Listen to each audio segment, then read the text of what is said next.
Let's talk about two more things. I want to talk about AI, because we've been talking about it a lot here, which I want to get it clear what your thoughts are, because it's mostly Elon's scared of robots. I mean, that kind of thing. Or how do you... I'm scared of robots.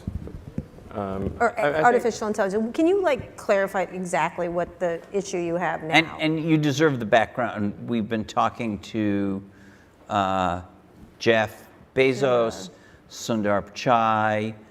We talked to Mark Fields from Ford about it. Yeah, the Facebook folks.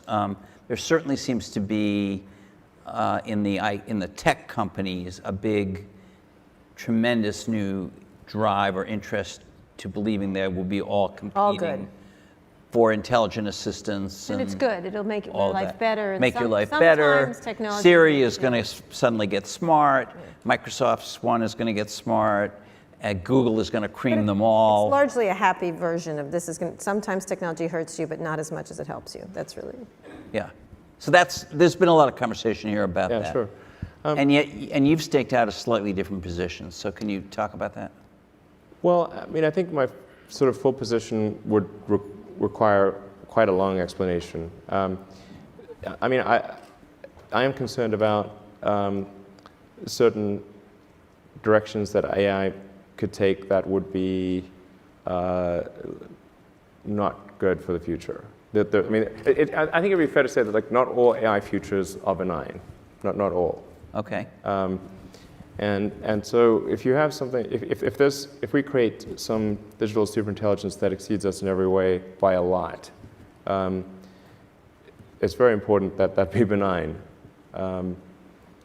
And so actually with a few others, I created OpenAI, which is an AI.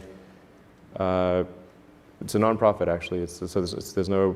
I think the governance structure here is important. So we want to make sure that there was not some fiduciary duty to generate profit off of the AI technology that's developed.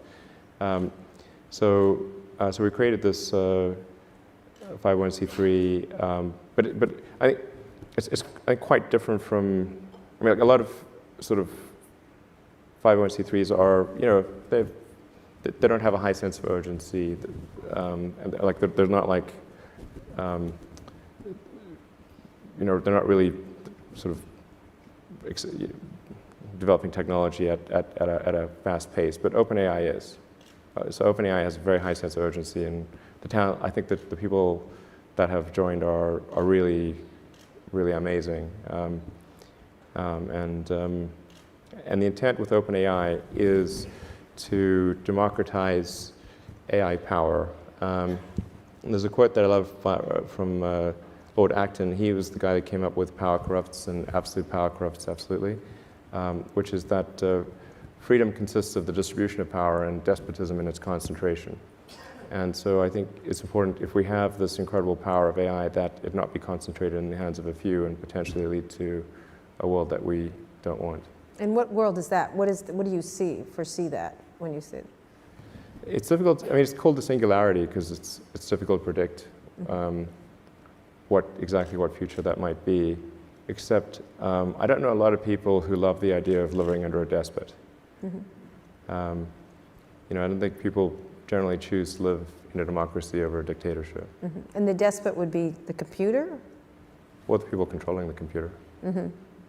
And do you worry specifically about any of these companies I mentioned, who've all seemed to now kind of be pivoting toward this as the battleground in the next 10 years? I won't name a name, but there is only one. There's only one you're worried about. And they're not preoccupied with making a car that will compete with you, I assume. There's only one.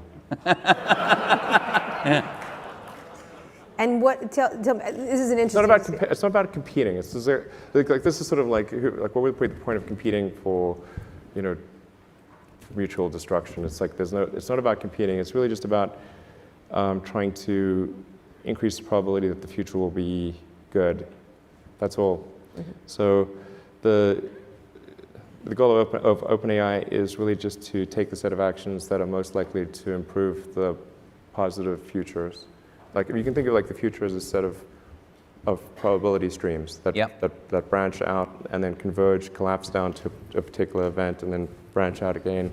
And there's a certain set of probabilities associated with the future being positive and different flavors of that. And at OpenAI, we want to try to do whatever we can to guide, to increase the probability of the good futures happening. I think that's really what we're trying to do Do there. you worry that by making this open, some bad actors may use some of what has been developed to do bad stuff with the power of AI? Yeah, I mean, that is certainly I mean, a good rebuttal to that.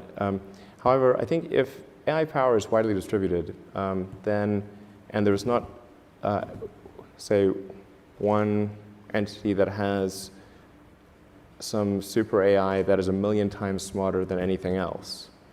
You know, if instead the AI power is broadly distributed, and to the degree that we can link AI power to each individual's will.